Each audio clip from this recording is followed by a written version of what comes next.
Hi, it's Caleb with Tarrytown RV. I'm here at a used 2015 Jayco Precept 35UN, and we're going to do an orientation. We'll start here in the front where you can see you have some access to the engine bay. And there, your chassis battery is located right there. You just have two clips that you'll release to undo this. It does swing down as well once you get that back up there. Just lock that in place like so. Same thing on this side. Come around here, we'll go through your compartments. So you have a little small compartment here. There's going to be one kind of mirrored on the other side as well. Then we have your generator, which you can start and stop from out here.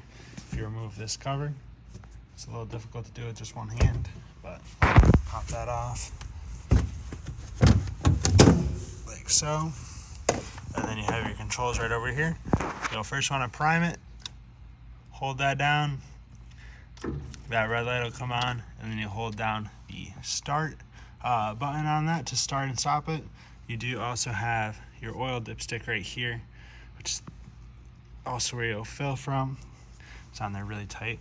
And then you'll notice there's a couple notes from the previous customer as to what they did when they did an oil change for it. So you can have that for reference, which is kind of nice, especially with this being a used unit. We have pass-through storage here. You do have a light there as well, just a push button on that, more pass-through. And then we have your wet bay here. So you have a light switch for the light there. You can also turn your water pump on and off from out here. With this switch, you'll be able to do that inside as well.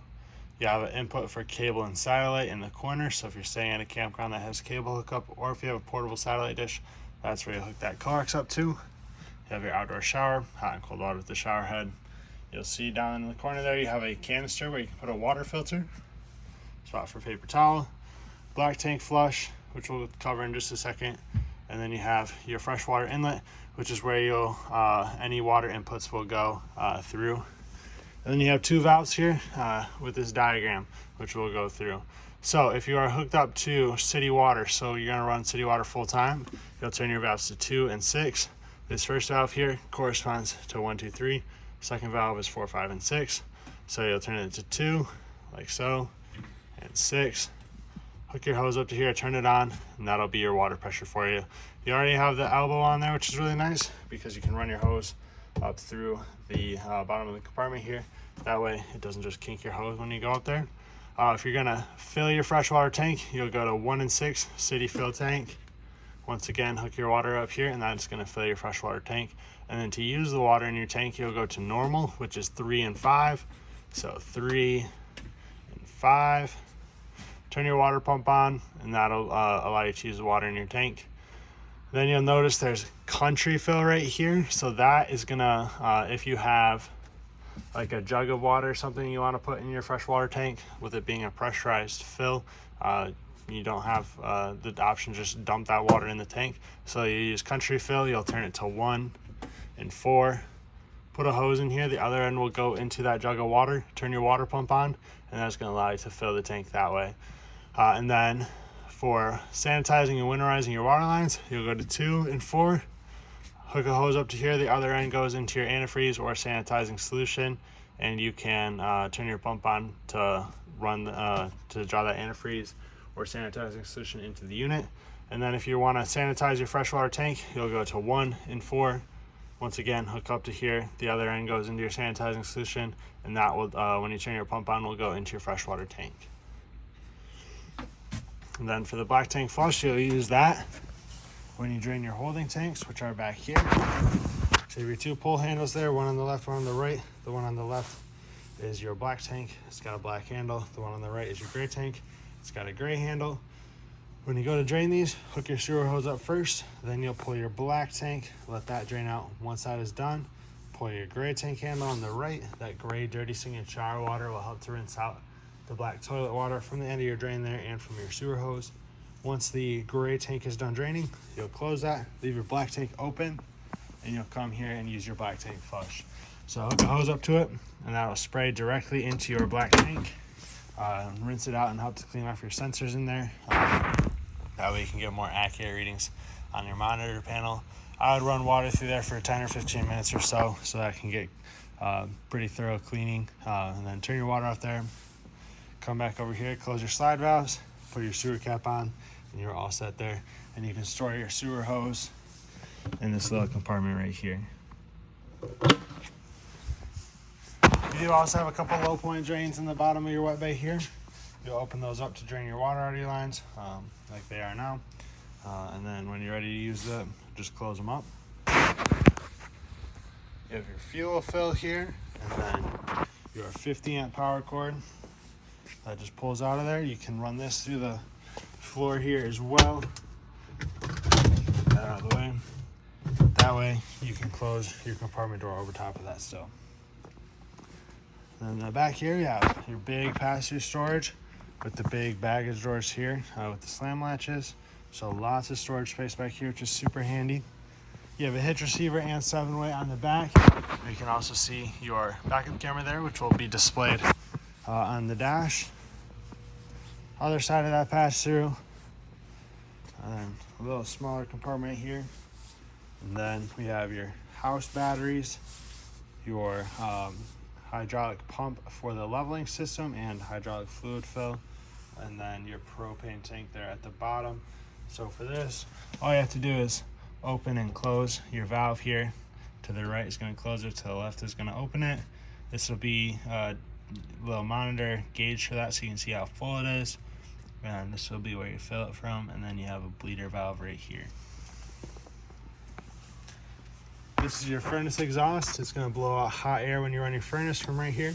So you want to be sure you don't block it, touch it, put anything in front of it that could burn or melt. Have a few more storage compartments down here. These do pass through, and you have your starter kit there, which is going to be some basic electrical adapters. There's a 50 amp down to 30 amp and a 30 amp down to 110. Some water hoses and a sewer hose as well, and some toilet treatment in there for you. This vent here is going to go to the back side of your refrigerator, so it can vent any gas fumes out, and you can also have access to the wiring for more service side of stuff. Then we have your on-demand water heater. This is a tankless water heater. You'll turn this on out here, and then in your bathroom there's going to be a temperature control. Like I said, it's tankless and on demand, so you'll have hot water pretty much immediately once you turn that on. Then we have the outdoor entertainment area, so TV, radio, outside speakers. This radio does pop out of here. There's a release for it, and then you can store it in this case. And then you have your remotes right there. And the last thing out here is going to be your little storage compartment up front here. We'll step inside now. There's going to be some controls right inside the door. You have your main power control here, which shuts power off to the unit. Turn that on and off. You have some 110 outlets. More light switches up top here, so exterior lights. Just going to do that porch light right up above us there. Turns that on and off. And then interior lights. It's going to do your main ceiling lights here.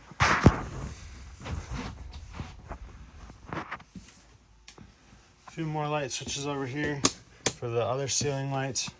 We'll pop this panel open here, and this is going to be your main controls. So you can turn your power step on and off from right here. So if you turn that off, when the door closes, your step will stay out. Otherwise, with it on, when you close your door, the steps will close with the door. Then we have your control for your main slide room here. So we'll hold down slide room out.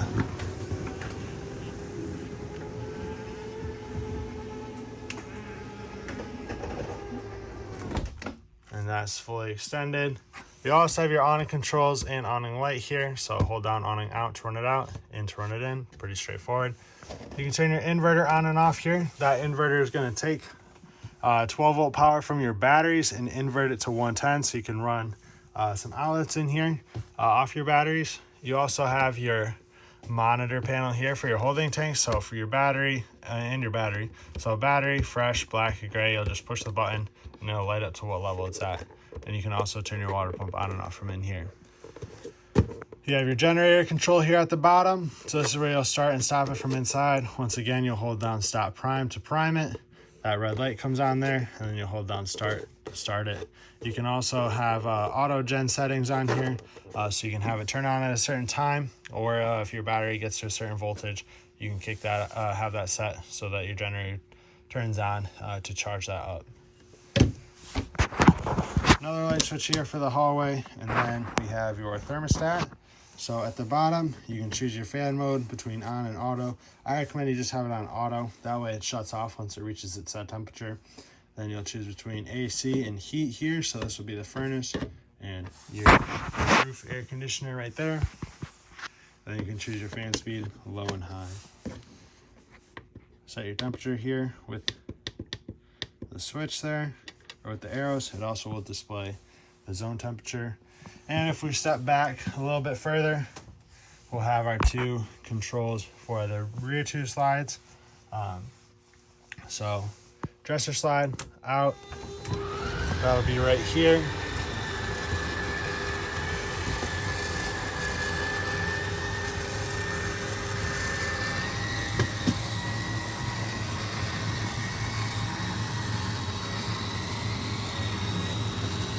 Once again, you have to hold down the switch until it's fully extended.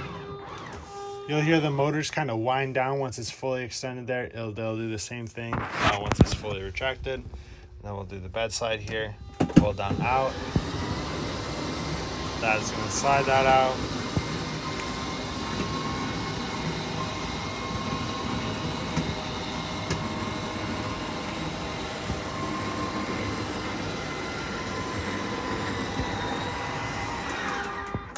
And that'll be fully extended there. So you can see that gives you a lot more space here in the back. It opens it up a lot. You do have 110 outlets there on the side and on this side as well. Your breakers are right down here. So you have all your breakers on the left, your fuses on the right. With the fuses, I do recommend bringing a few extra. They don't come with spares, unfortunately, but there's a nice kind of a safety thing to have so that you don't get stuck with something not working. You have an extra fuse there you can just pop in. You have your TV up top here, little pull chain so that you can pull that and adjust that on the bracket. You do have another thermostat here for the rear AC right up above us. You'll notice there's no heat function on here. This only does AC or the fan. And then no heat. Same thing though, you'll adjust your temperature there with the arrows.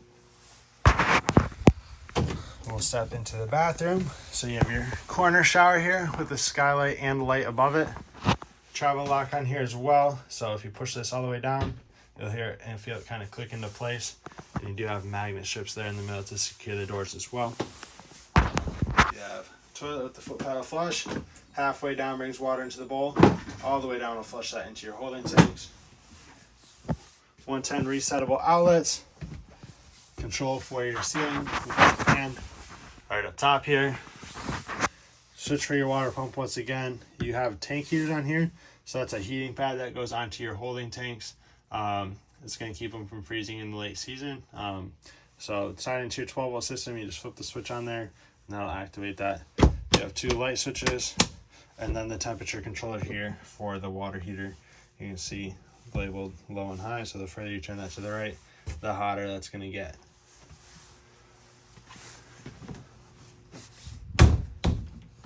Got a lot of storage in here. You have a pull-out pantry, kind of shelf storage unit here as well. It just slides into the back. You have the double door refrigerator. This is gas and electric, like I mentioned. Your controls are going to be right here, so it is on already. Then we can click through our modes. So AU is going to be auto, and it's AU, and then it says AC. So it's auto on 110 power. That does switch between gas and electric automatically, hence the name auto mode. So it does look for the electric port or the electric source first though. And since we're plugged into 50 amps, it's going to run off of electric. If I were to unplug us, it would switch over to gas and then light on the propane. If you click through your modes more, you can do just electric or just LP and then back to auto. And set your temperature here, 1 to 9, 9 being the coldest, like it says right there. You have your microwave and convection oven.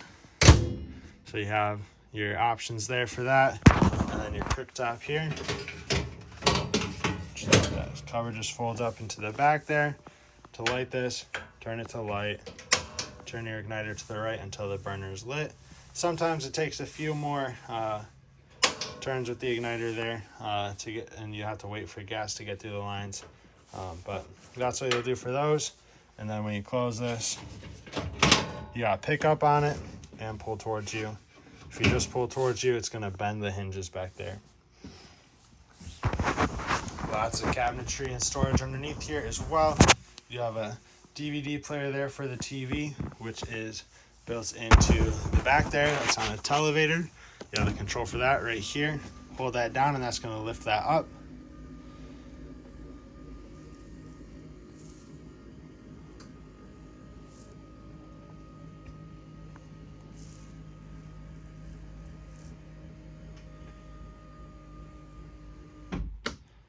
So that's fully extended there for the TV. You do also have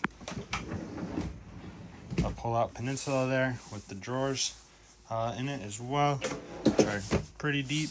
And then there's your TV and radio remotes there.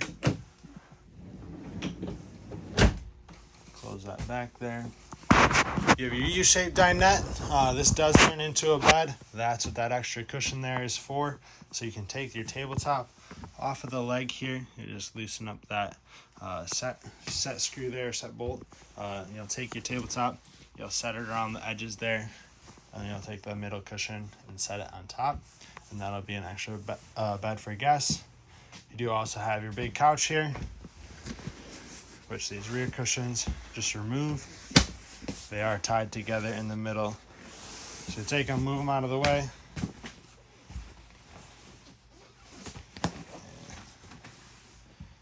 Then we'll pick up here in the middle.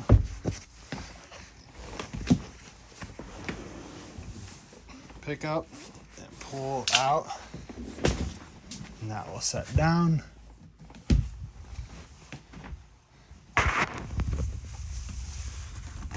You'll take your rear cushion here, fold that, and then you'll take your middle cushion there, or the cushion that was on the back, and lay that across the middle. And that will be how you have a bed there. You also see you have some bedding there for it, and your seatbelt access there as well.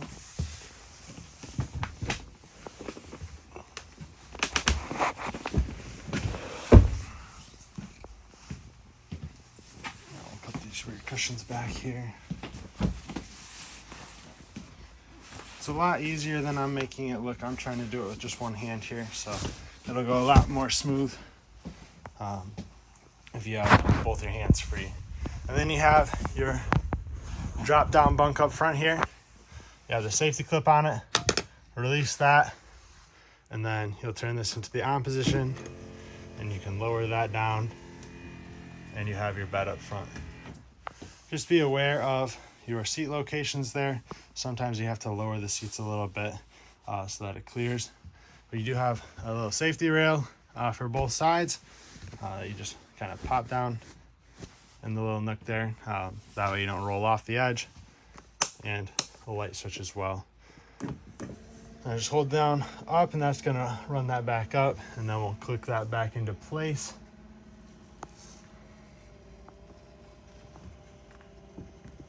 So it's pretty easy and straightforward.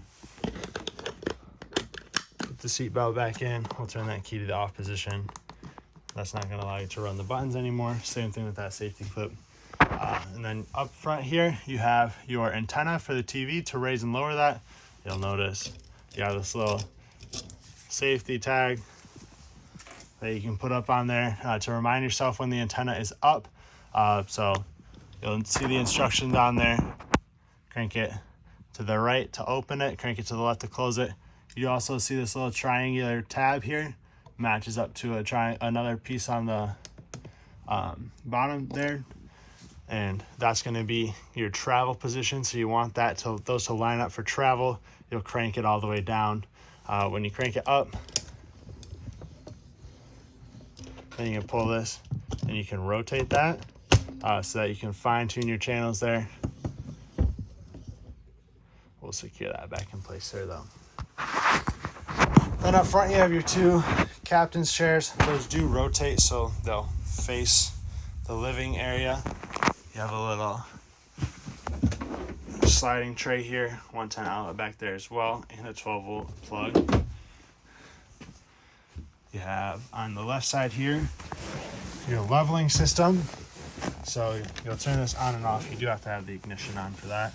You'll turn that on, and then you have auto level right here. You'll hit that, and that's gonna drop the jacks and level the unit out automatically. All you have to do is press the button, which is super nice, and then when you're ready to leave, hit retract all, and that'll bring those jacks up, and you're good to go. If you want to manually level the unit, you'll hit man, and then you can run jacks individually. You also have mirror controls here, mirror heat, and then your adjustment for the top there. Battery boost here is going to allow you, if your chassis batteries are dead, so the battery up front, and you need to start the engine, you'll hold down battery boost, and that is going to use power from your house batteries that are in the back. You'll hold that down while you turn the key in the ignition, and that is going to take the battery power from your house batteries so that you can start the engine. And then obviously those will start to charge the chassis battery with the alternator. You also have controls for your shade here for the front. So the blackout shades there. Just hold down the switch to run that up or down. You have another 12-volt plug right there. Your headlight controls and your info and everything for the display up in the middle there, so you can see the fuel economy, gas or miles till empty, stuff like that. Behind us, or not behind us, but over on the side, we have your camera open right now. It's just showing the top of the slide out right now, so you're not really going to see much. You can hit your menu here in the top corner, and that is going to allow you to go to your different settings. You can pair your phone up to this and do Bluetooth. You also have your climate controls here, generator, start and stop. So same thing as all the other two switches. So the switch that's by your main controls and the switch on the generator. You'll hold down stop to prime it. That lights up, and then you'll hold down start to start it. You do also have your map lights here for the light in the ceiling. But that should be everything here. I hope this video is helpful to you. If you have any questions, please feel free to reach out. We'd love to get those answered. And thank you for choosing Terrytown RV.